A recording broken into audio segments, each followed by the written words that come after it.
Aujourd'hui, on partage les notions liées à l'épargne et à l'investissement. Si tu as moins de 10 000 € sur ton compte épargne, alors tu dois absolument voir cette vidéo.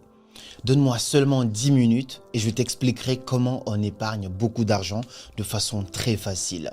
Si toi aussi, comme la plupart des gens, tu as du mal à mettre de l'argent de côté, peu importe combien tu gagnes, tous les jours, toutes les fins du mois sont assez compliquées parce que tu n'arrives pas à garder de l'argent de côté, alors cette vidéo, elle est faite pour toi. Je vais te partager d'ici la fin de cette vidéo 5 méthodes anglophones que moi-même personnellement j'utilise au quotidien, qui m'ont permis même quand j'étais étudiant en 2 ans seulement de mettre plus de 12 000 € de côté avec mes jobs que je faisais en parallèle. Alors cette vidéo pourra réellement t'aider. Peu importe ce que tu fais, que tu sois étudiant aujourd'hui, salarié, que tu aies un job ou plusieurs jobs, ou que tu sois entrepreneur, mais tu peines à mettre de l'argent de côté, alors voici la vidéo parfaite pour toi. Si tu appliques exactement tout ce que je te partage dans cette vidéo, je te garantis et je te promets que tes fins du mois ne seront plus jamais la même chose.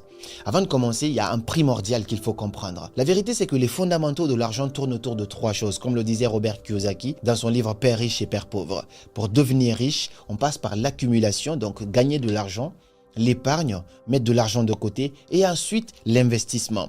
Beaucoup de gens, même moi je te dis ici dans des vidéos, ne mets pas de l'argent de côté en banque uniquement, ne garde pas tout ton argent à la banque. Oui, tu n'es pas obligé de garder tout ton argent, mais tu dois maîtriser l'épargne parce que sans ce point-là, tu ne pourras jamais t'enrichir. Dans cette vidéo donc, on va voir les fondamentaux.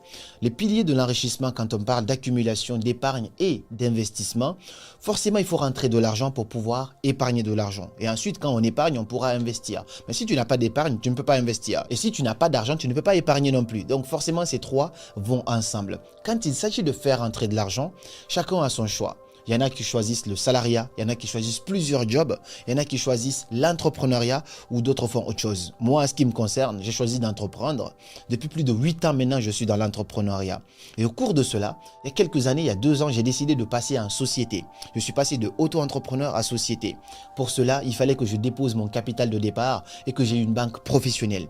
Sauf que là, j'ai eu beaucoup de difficultés parce que les banques classiques, ce qu'on me proposait, les frais étaient assez chers. Parfois, on me disait plus de 37 € par mois de frais de gestion de mon compte. Ça, c'est juste les frais.